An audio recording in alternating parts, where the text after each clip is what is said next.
Всех приветствую, друзья, ассаламу алейкум. Попросили сформировать душевые поддоны конвертом. Их получается 10 домов. Только вот душевой поддон от нас.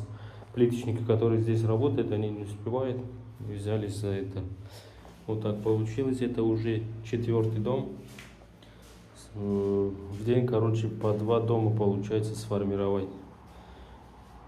С подрезкой, со всеми делами, с подгонкой, с укладкой. Это все вручную болгаркой.